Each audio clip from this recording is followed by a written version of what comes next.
Hello everyone. आज हम इस वीडियो में पॉपुलेशन डिस्पर्जन के बारे में डिस्कस करेंगे। पॉपुलेशन कौन सी डिस्ट्रीब्यूशन पैटर्न को शो करती है उसके बारे में हम देखेंगे, और इसके साथ हम इसका थ्योरेटिकल पार्ट के साथ इसका कैलकुलेशन वाला पार्ट भी डिस्कस करेंगे। तो हम स्टार्ट करते हैं। ये तीन टाइप के डिस्पर्जन तीन टाइप का हो सकता है: uniform dispersion, random dispersion and clump dispersion. इन तीनों के बारे में ही हम डिस्कस करेंगे। सबसे पहले हम देखते हैं uniform dispersion.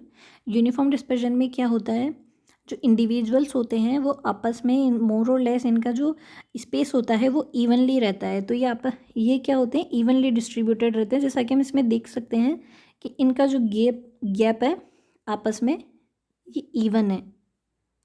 One example of uniform dispersion comes from that plants that secrete toxins to inhibit growth of nearby individuals. हम इसमें क्या होता है, जैसे कोई ट्री है, ये यहाँ ग्रो कर रहा है, एक ट्री यहाँ ग्रो कर रहा है। अब इन दोनों का तो आपस में कोई कंपटीशन नहीं होगा, क्योंकि इन दोनों का एक दूसरे से कोई लेना देना नहीं है, क्योंकि इनके बीच में एक इक्वल स्पेस है, जिसकी वजह से इनका न्यूट्रिएंट वगैरह सब कुछ अलग अलग है, जिसकी वजह से इनका आपस में कोई कंपटीशन नहीं होगा। पर अगर इनके बीच में कोई ट्री यहाँ पर ग्रो कर रहा है तो ये इसकी रूट्स होंगी, ये इसकी रूट्स होंगी। तो इनको न्यूट्रिएंट्स मिलने में क्या होगा, इससे कंपटीशन करने की ज़रूरत पड़ेगी, क्योंकि ये भी न्यूट्रिएंट्स वहीं से लेगा, वाटर ऑब्जर्व करना होगा, तो ये सब वहीं से करेंगे। तो इसकी वजह से क्या होगा, ये इसके भी कंपटीशन में रहेगा और इसके भी कंपटीशन में रहेगा। तो इसकी वजह से ये क्या करेंगे, कोई केमिकल या टॉक्सिन सीक्रेट करेंगे, जिसकी वजह से इस प्लांट की डेथ हो जाए। इसलिए ये क्या करते हैं, ये इवनली डिस्ट्रीब्यूटेड रहते हैं। इसके पास ही कोई यहाँ पर भी कोई एक ट्री ग्रो होगा, इसके बीच में कोई ट्री आएगा, उससे कॉम्पिट आउट कर देंगे, कंपटीशन हो जाएगा उनके बीच में। उसके बाद ये इक्वली डिस्ट्रीब्यूटेड रहेंगे। और ये इसका एक और एग्जांपल हम टेरिटरी के केस में भी देख सकते हैं।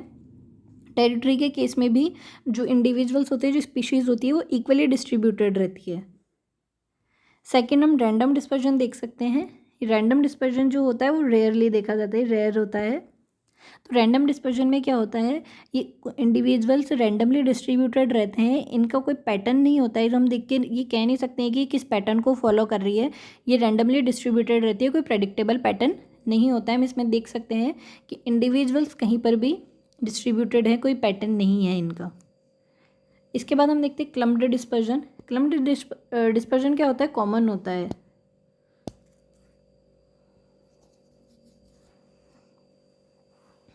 और क्लम्प्ड का मतलब क्या होता है, group.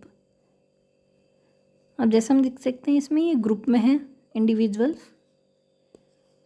In a clumped dispersion individuals are clustered in groups, यानी इंडिविजुअल्स जो होते हैं वो क्या होते हैं, वो ग्रुप्स में डिस्ट्रीब्यूटेड रहते हैं। इसका हम एग्जांपल क्या देख सकते हैं, ओक ट्री में ओक ट्रीज है, एलिफेंट्स हैं, ये इसके एग्जांपल्स देखे गए हैं। अब हम इसका कैलकुलेशन वाला पार्ट देखते हैं। Delta is equals to variance upon mean. Variance यानी क्या होता है, डिफरेंस होता है, पॉपुलेशन में जो डिफरेंस होता है उसे वेरियंस कह देते हैं ये। और मीन यानी कि एवरेज वैल्यू।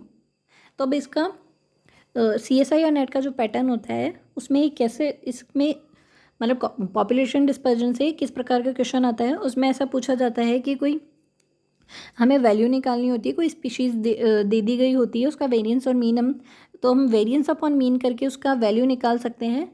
तो उसमें पूछा जाता है फिर कि ये स्पीशीज़ किस टाइप का डिस्पर्जन पैटर्न शो कर रही है, तो वो हमें बताना होता है। तो हम वैल्यू निकाल के हम ये आसानी से बता सकते हैं कि अगर वो वैल्यू डेल्टा जो हमें निकली है वो इक्वल्स टू 1 हुई, तो हम कह देंगे कि वो स्पीशीज़ जो है वो रैंडम डिस्पर्जन शो कर रही है। और डेल्टा इज़ ग्रेटर देन अगर 1 हुआ तो हम कह देंगे वो स्पीशीज़ क्लम्प्ड डिस्पर्जन शो कर रही है।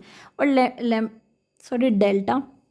डेल्टा इज़ लेस देन 1 हुआ तो हम कह देंगे कि वो स्पीशीज़ यूनिफॉर्म डिस्पर्जन शो कर रही है। तो इस टाइप के क्वेश्चंस CSI या नेट में पूछे जाते हैं। सो आई होप आप सबको समझ में आया होगा। Thank you so much for watching this video.